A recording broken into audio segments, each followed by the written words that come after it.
بسم اللہ الرحمن الرحیم۔ اللہ تعالیٰ کا کروڑوں بار شکر ہے، اس کا احسان عظیم اور فضل عمیم ہے کہ اس نے ہمیں دولت ایمان کے ساتھ رمضان المبارک کے پرکیف لمحات اور پرکیف ساعات ہمیں عطا فرمائیں۔ اللہ کے اس مہمان کے آخری ایام ہیں اور ہم اپنی معمول اور روش کے مطابق ایک دن بھی اس طرح نہ گزار سکے جس طرح ہمیں گزارنا چاہیے تھا، بلکہ بعض چیزیں عوام الناس کی طرف سے نہیں بلکہ علماء کی طرف سے ایسی منصہ شہود پر آ رہی تھیں جو کسی طور پر بھی مناسب نہیں تھی۔ میں دل ہی دل میں کڑ رہا تھا اور اپنی محنت اور اپنا مجاہدہ کر رہا تھا، کیونکہ میں اپنی تعلیمی اور تصنیفی مصروفیت کے پیش نظر سوشل میڈیا کو بہت کم دیکھ پاتا ہوں، اس لیے میں بے خبر رہا، یہاں تک کہ ایک ایسی رائے منظر عام پر آ گئی عید الفطر کے حوالہ سے میری دانست میں جو رائے زیادہ مناسب نہیں تھی۔ پھر میں نے سارے کام کو چھوڑ دیا اور میں نے سمجھا کہ وقت کی اہم ترین ضرورت یہ ہے کہ علماء اہل سنت والجماع کی طرف سے ایک متفقہ بیانیہ عید الفطر کے حوالہ سے سامنے آئے۔ 24 گھنٹے میں نے اس کام کے لیے صرف کیے، 20 علماء کرام سے شخصی رابطے کیے اور ان علماء کرام کی ارشادات عالیہ سے استفادہ کیا، باہم مکالمہ ہوا، مباحثہ ہوا، اور بحمدہ تعالی میں اللہ کا جتنا بھی شکر ادا کروں کم ہے۔ بہرحال بالآخر اللہ تعالی نے اہل سنت والجماع کو ایک موقف پر جمع کر دیا۔ اس فقیر کو یہ شرف حاصل ہے اور میں اس کو اپنی سعادت سمجھتا ہوں کہ میں نے ایک کلرک اور ایک منشی کا کردار ادا کیا ہے، اور میں عوام اہل سنت کے سامنے صبح کے ان پر نور لمحات میں اللہ تعالیٰ سے یہ عہد کرتا ہوں کہ اہل سنت والجماع کی تابندگی اور درخشندگی کے لیے یہ فقیر صدق کے دل سے اور اخلاص سے ہمیشہ ایک نوکر کا، ایک خادم کا، ایک منشی کا اور ایک کلرک کا کام سر انجام دیتا رہے گا۔ علماء کرام کی مشاورت سے، بار بار مشاورت سے، ان کی ترمیمات سے اور ان کی ارشادات سے جو عید الفطر کے حوالے سے نتیجہ سامنے آیا، وہ نتیجہ میں آپ کی بارگاہ اقدس میں رکھنا چاہ رہا ہوں، اور میں اللہ رب العزت کی بارگاہ میں شکر گزار ہو رہا ہوں کہ پروردگار عالم نے اس خدمت کا کام اس فقیر سے لیا ہے۔ میں ریاکاری سے بہت بچنے والا انسان ہوں اور ڈرتا رہتا ہوں، مگر کچھ چیزیں ضروری ہو جاتی ہیں، اس لیے ان کا بیان کرنا بھی ضروری ہو جاتا ہے۔ اصل میں جو کمی تھی وہ کمی باہم رابطہ کی تھی اور باہم ایک دوسرے کے نظریات سے آگاہ ہونے کی تھی، وگرنہ اہل سنت والجماع کی صداقت میں اور حقانیت میں ایک بال کے برابر بھی شک اور شبہ نہیں ہے۔ علماء اہل سنت یقیناً ان عقائد کے اور ان نظریات کے حامل ہیں اور رائج کرنے والے ہیں جو نظریات، جو افکار، جو عقائد تاجدار دو جہاں صلی اللہ تعالی علیہ وآلہ وسلم سے صحابہ کرام کی طرف آئے تھے اور پھر صحابہ کرام سے نسلاً بعد نسلاً ہم تک منتقل ہوتے رہے۔ اس خبر میں کوئی شک نہیں کہ وہ مسلک، وہ مشرب جو اس راہ پر قائم ہے، جو راہ نبی دو جہاں صلی اللہ تعالی علیہ وآلہ وسلم نے اپنے صحابہ کرام کے سامنے رکھی تھی، وہ مسلک اہل سنت والجماع ہے۔ بہرحال ہم اس نتیجہ پر پہنچے اور اس فقیر نے ایک خادم کا کردار ادا کیا، علماء کرام سے رابطے کیے، پاکستان تک رابطے کیے۔ اب علماء کرام کے اگر میں نام لوں تو حفظ مراتب کا خیال نہیں رکھ پاؤں گا، اور ہو سکتا ہے کہ کچھ علماء کرام کا نام رہ جائے اور وہ دل آزاری کا باعث ہو، اس لیے نام نہیں لیتا، مگر 99.9% علماء اہل سنت کا یہی موقف ہے۔ 0.1% ہو سکتا ہے کسی کا اور موقف ہو، اور وہ بھی اس موقف پر نظر ثانی کے لیے تیار نظر آتے ہیں۔ اور میں عرض کرتا ہوں کہ نظر ثانی کرنا اور اپنے ایک مناسب سے انسب کی طرف رجوع کر لینا، یہ صاحب علم کا شان ہے، صاحب علم کا وقار ہے۔ ایک میرے عزیز تھے، میں دل کے اتھاہ گہرائیوں میں ان کی قدر و منزلت سمجھتا ہوں، جب ان سے بات کی گئی تو ان نے اپنی بات پر اصرار نہیں کیا، اور وہ رجوع میں نہیں کہہ رہا، ان نے اس بات کو ذرا کھل کر بیان کر دیا، اور جب اس کو کھل کر بیان کیا تو بات وہی تھی جو تمام علماء اہل سنت کی رائے اور تمام اہل سنت کا نقطۂ نظر تھا۔ جس نتیجہ پر ہم پہنچے اس کا تھوڑی سی تفصیل کے ساتھ میں اس بیانیہ کو پڑھنے لگا ہوں۔ بسم اللہ الرحمن الرحیم۔ نماز عید ہر مقیم، صحت مند، آزاد، مرد، بالغ، عاقل، انکھیارے، چلنے پر قادر، آزاد، مامون، محفوظ مسلمان پر واجب ہے۔ عید کی جماعت کے لیے امام کے علاوہ 3 مردوں کا ہونا ضروری ہے، یعنی اگر امام کے علاوہ 3 افراد ہوں تو نماز جمعۃ المبارک کا انعقاد بھی درست ہے، اور عید الفطر اور عید الاضحیٰ کا انعقاد بھی درست ہے۔ ہر شخص عید کی جماعت کے لیے امام نہیں ہو سکتا۔ عید کی نماز کی امامت کے استحقاق کے لیے کمیونٹی کی طرف سے منتخب ہونا ضروری ہے۔ عید کی جماعت ہو گئی، کوئی شخص شامل ہی نہ ہوا، یا کوئی شخص شامل تو ہوا مگر اس کی نماز فاسد ہو گئی، تو اگر دوسری جگہ ملے تو پڑھ لے۔ عام حالات میں مختلف عیدیں ہوتی ہیں، مختلف مساجد میں ہوتی ہیں، وگرنہ نہیں پڑھ سکتا۔ جس طرح باقی نمازوں کی قضا ہے یا نماز جمعہ کا بدل ہے نماز ظہر کی صورت میں، اس طرح نماز عید الفطر اور عید الاضحیٰ کا کوئی بدل نہیں ہے۔ جب یہ قضا ہو جائے یا آدمی شریک نہ ہو سکے تو پھر وہ نہیں پڑھ سکتا، کیونکہ عید کی نماز کا بدل نہیں ہے۔ مگر بہتر یہ ہے کہ یہ شخص 2 یا 4 یا جتنے جی چاہے، جتنا اس کا ذوق ہے، اپنے ذوق کے مطابق نفل نماز ادا کر لے، اور یہ اس کی تسکین نفس کے لیے ہے، اور میں یہ سمجھتا ہوں کہ یہ امر اچھا ہے۔ صاحبان ایمان کے دل کے اندر ایک جذبہ ہے کہ وہ عید کے دن اللہ رب العزت کی بارگاہ میں سجدہ ہائے شکر بجا لانا چاہتے ہیں، تو ان کے لیے بہتر ہے کہ وہ اپنے ذوق کے مطابق 2 4 جتنے بھی نوافل ادا کریں۔ کرونا وائرس کی وجہ سے UK میں ملکی قوانین جن کی پابندی شرعی حوالے سے ضروری ہے، جو ملک ہمیں جان اور مال کا تحفظ دیتا ہے، اس ملک کے وہ قوانین جو اسلام سے متصادم نہیں ہیں ان پر عمل درآمد کرنا یہ شرعی تقاضا ہے، اور حفظان صحت کے اصولوں کی پاسداری کرتے ہوئے یہ بھی ایک بنیادی بات ہے،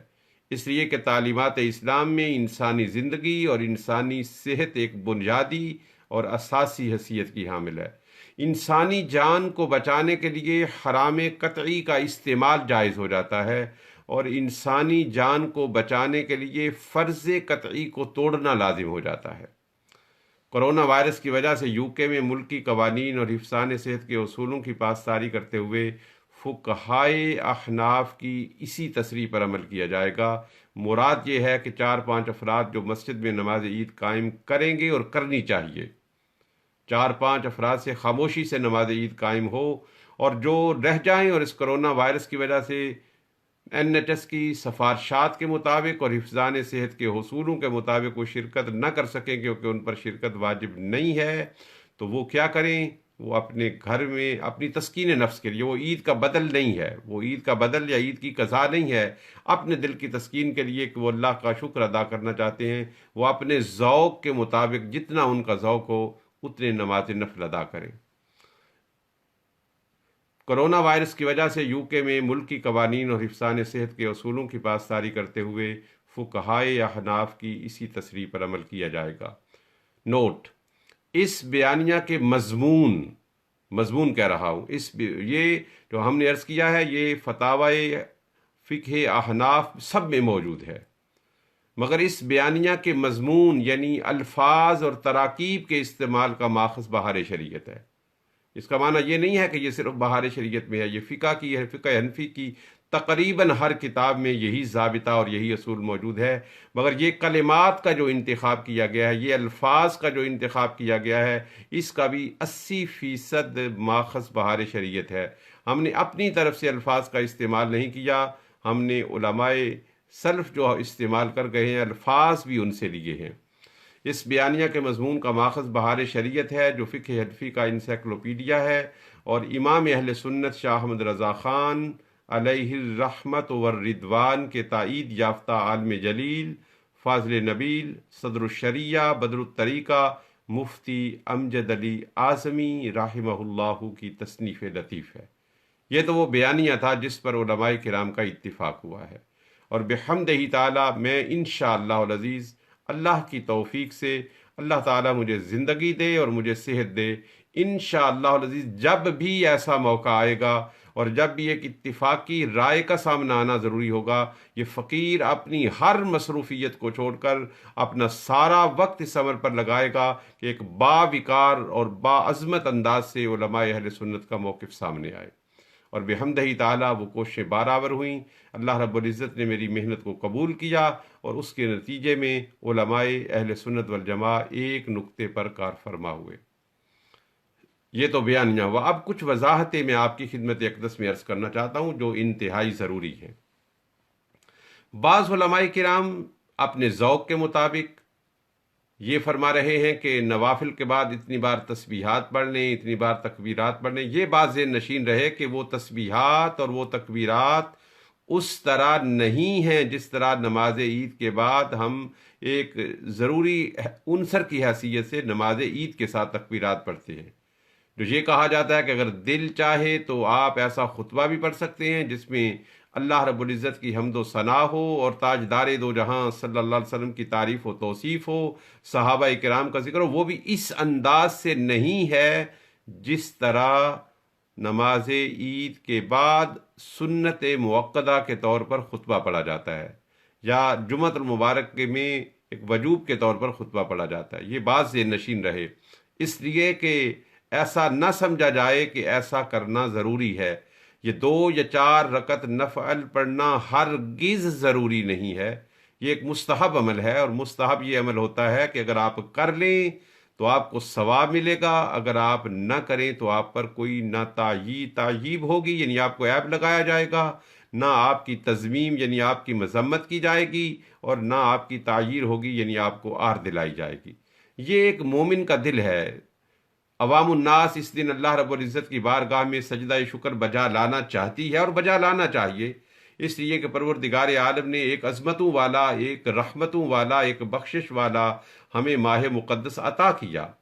اور اللہ رب العزت نے کی توفیقات سے نہ تو سر جھک سکتا ہے نہ زبان چل سکتی ہے۔ ہم نے جو ذکر و اذکار کیے، جو تلاوات کی، جو عبادات کی، جو نوافل ادا کیے، جو نماز تراویح پڑھی، جو قرآن پاک پڑھا، جو اوراد و وظائف پڑھے، جو ذکر و اذکار کیا، جو درود پاک پڑھا، جو استغفار کیا، یہ سب صرف اور صرف اللہ رب العزت کی توفیق سے ہوا ہے۔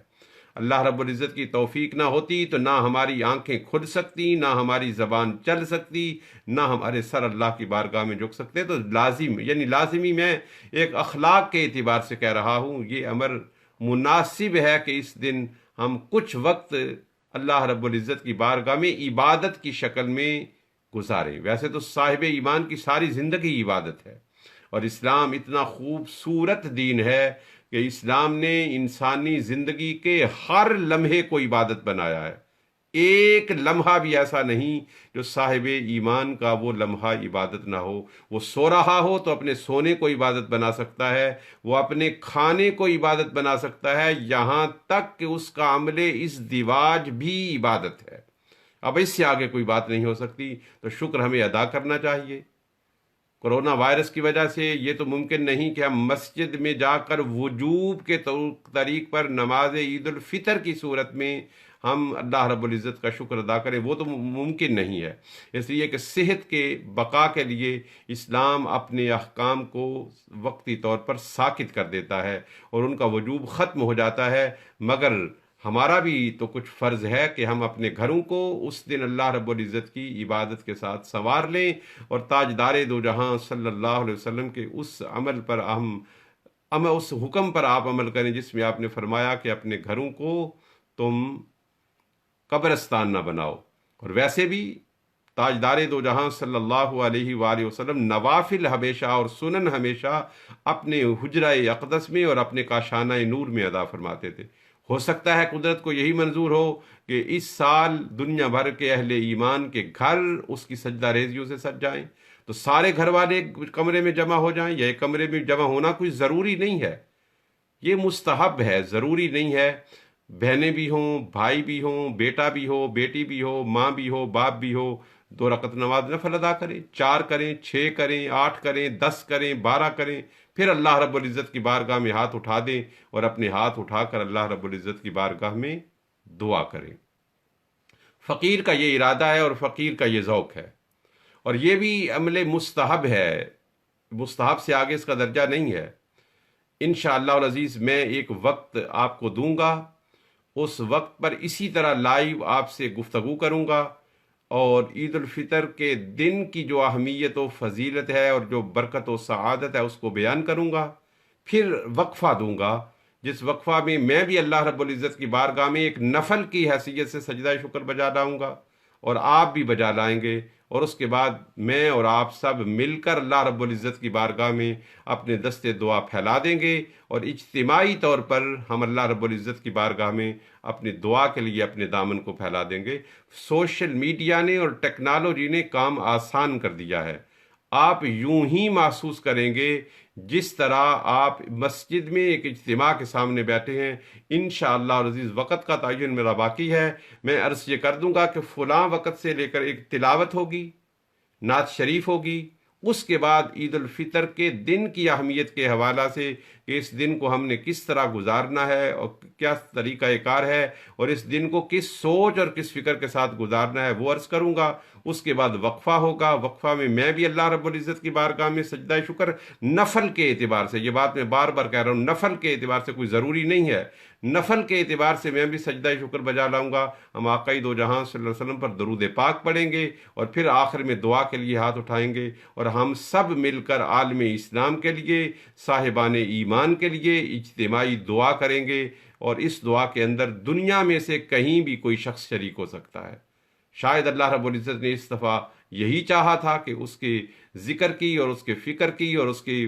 ورد کی اور اس کی عبادت کی اور اس کی بارگاہ میں سجدہ ریزی کی یہی کیفیت ہو، تو انتظار کیجئے، میں بہت جلد اس امر کا اعلان کر دوں گا کہ کس وقت سے لے کر کس وقت تک تلاوت، نعت اور بیان ہوگی، اور کس وقت ہم نوافل ادا کریں گے، اور نوافل کے بعد دعا ہو، دعا سے پہلے ہم درود پاک پڑھیں گے، صلاۃ و سلام پڑھیں گے، آقا کی بارگاہ میں کھڑے ہو جائیں گے، اور پھر آخر میں دعا ہوگی اور دعا کے بعد اختتام ہو جائے گا، تو ہمارے دلوں کو تسکین مل جائے گی، ہماری روحوں کو ایک قرار مل جائے گا، اور کسی حد تک ہمیں اطمینان مل جائے گا کہ ہم نے کسی حد تک اللہ رب العزت کی بارگاہ میں سجدہ شکر بجا لائے ہیں۔ اللہ رب العزت توفیق عطا فرمائے۔ میں بار دیگر اللہ رب العزت کی بارگاہ میں سجدہ شکر بجا لاتا ہوں کہ پروردگار عالم نے علماء اہل سنت کو ایک پیج پر جمع کر دیا ہے، اور انشاءاللہ ایسا ہوگا، یہ اتفاق ہے ہم میں الحمدللہ، بس تھوڑی سی ذرا نم ہو تو یہ مٹی بڑی زرخیز ہے ساقی، اور فقیر ایک منشی، ایک کلرک اور ایک خادم کی حیثیت سے یہ خدمات بجا لائے گا، اور اللہ رب العزت نے ان خدمات کو قبول کیا ہے، تبھی تو یہ ایک بیانیہ مرتب ہوا ہے۔ اب آخر میں ایک اور بات عرض کرنا چاہتا ہوں کہ ہر ایسے موقع پر کچھ صاحبان علم کی طرف سے عدم توجہ کی بنیاد پر میں کبھی بھی یہ سوچ نہیں سکتا کہ ان نے دانستہ ایسا کیا، عدم توجہ کی بنیاد پر انہوں نے اپنے شخصی نظریات کو یوٹیوب پر اپلوڈ کیا ہے جو اس اتفاقی بیانیہ کے مطابق نہیں ہے۔ میں ان کی خدمت اقدس میں ہاتھ جوڑ کر عرض کرتا ہوں کہ علماء اہل سنت کے اتفاق اتحاد کی پیش نظر وہ یوٹیوب سے اپنے ان بیانات کو ڈیلیٹ کر دیں. ان کی فکر، ان کی سوچ، ان کی رائے عوام تک بھی پہنچ گئی، علماء اہل سنت تک بھی پہنچ گئی، مگر ان کو یہ چاہیے تھا کہ اس انداز سے اپنی رائے کو پبلسائز نہ کرتے، مشاورت کرتے، اپنے ساتھی، اپنے ہم عصر علماء سے، اپنے دوست علماء سے مشاورت کرتے، اور مشاورت کرنے کے بعد اگر ضروری سمجھتے تو پھر اس کو اپلوڈ کرتے. اور پھر اپلوڈ کرنا کوئی ضروری نہیں تھا. ایک انفرادی رائے جو ہے، جو وجہ اختلاف بن سکتی ہے، میں یہ نہیں کہہ رہا بن گئی، جو وجہ اختلاف بن سکتی ہے اور جس سے غیر فائدہ لے سکتا ہے اور اہل سنت والجماعہ پر ایک حرف لا سکتا ہے، اس سے اجتناب لازم ہے. مجھے امید نہیں، یقین کامل ہے وہ صاحب علم ہیں، وہ صاحب فکر ہیں، وہ صاحب دانش ہیں، اور ان کا اسلام کے لیے اور اہل سنت کی والجماعہ کے لیے بڑا کام ہے. ان کے کام کی عظمت کو میں سلام پیش کرتا ہوں، اور ان کی خدمت اقدس میں یہ عرض تنہا ہی کرتا اگر ان کا وہ ویڈیو یوٹیوب پر اپلوڈ نہ ہوتا، کیونکہ بات وہ ہر ایک تک پہنچ گئی ہے. اس لیے ان کی خدمت اقدس میں نے ان سے شخصی طور پر بھی عرض کیا ہے. میں پیٹھ کے پیچھے منفی انداز سے بات کرنے والا شخص نہیں ہوں. میں بہت سخت بات بھی سامنے روبرو ادب اور احترام سے کرنے والا شخص ہوں. ان نے میری بات کو بڑی توجہ سے سنا ہے، میری تحسین کی ہے، ان نے شکریہ ادا کیا ہے. تو میں نے ان سے عرض کیا ہے کہ حضور، اب آپ کی رائے پہنچ چکی ہے، اب اس کو علماء اہل سنت کے وقار، تعظیم، تکریم، ادب اور احترام کی خاطر اس کو یوٹیوب سے ڈیلیٹ کر دیں. مجھے یقین کامل ہے ان تک جب یہ پیغام پہنچے گا تو وہ ضرور اس یوٹیوب سے اس کو ڈیلیٹ کر دیں گے. اللہ تعالیٰ عالم اسلام کا اقبال بلند کرے، علماء اہل سنت اور عوام اہل سنت کو دارین کی سعادتیں عطا فرمائے، ماہ رمضان کی برکات سے ہم سب کو مالا مال فرمائے، اور ہر صاحب ایمان کو دین و دنیا کی سعادتیں، رحمتیں، برکتیں، سرفرازیاں، سرخرویاں نصیب فرمائے. السلام علیکم ورحمۃ اللہ تعالی وبرکاتہ. اس حوالے سے عوام الناس کو کوئی اشتباہ ہو، کوئی التباس ہو، کوئی سوال ہو اور کوئی اشکال ہو، فقیر حاضر ہے. میرے واٹس ایپ نمبر پر میسج کریں. میں ویسے بیمار ہوں، میری صحت اتنی اچھی نہیں ہے، لیکن سرکار کے دین کے لیے 24 آور حاضر ہوں. میں کچھ دیر کے بعد مجھے لیٹنا پڑتا ہے، میں زیادہ دیر تک کرسی پر نہیں بیٹھ سکتا ہوں، لیکن صد شکر کہ اللہ رب العزت نے یہ توفیقات عطا کر رکھی ہیں. اور میں جیسے ہی میں جب میسیجز کے جواب دیتا ہوں وہ میں لیٹ کر دیتا ہوں، کیونکہ وہ کام میں لیٹ کر سکتا ہوں. آپ کے میسیجز اہلاً و سہلاً مرحبا. اسلام کے حوالے سے، عید الفطر کے حوالے سے، کسی حوالہ سے جو بھی آپ سوال کرنا چاہیں، فقیر کا واٹس ایپ نمبر 07780665307 ہے، مجھے بھیجیں. میں صدق کے دل سے آپ کا شکریہ ادا کرتے ہوئے آپ کا جواب ایز سون ایز پاسبل دینے کی کوشش کروں گا. جو مستحضر ہوا فوراً دوں گا، جو مستحضر نہ ہوا مطالعہ کروں گا. جو مطالعے پر بات منکشف نہ ہوئی وہ علماء کرام، مشائخ اعظام میرے سر کا تاج ہیں اور میرے سر پر صاحبان کی طرح قائم ہیں، ان سے رہنمائی لوں گا اور آپ کی خدمت اقدس میں آپ کے سوال کا جواب پیش کروں گا. مجھے آپ کی دعاؤں کی ضرورت ہے. جب آپ اپنے لیے دعا کریں تو اس فقیر کے لیے بھی دعا کر دیا کریں، اور میرے لیے ایک ہی دعا کریں، اور وہ دعا یہ ہے کہ میرے آقا مجھے ایک جھلک عطا فرما دے. السلام علیکم ورحمۃ اللہ تعالی وبرکاتہ.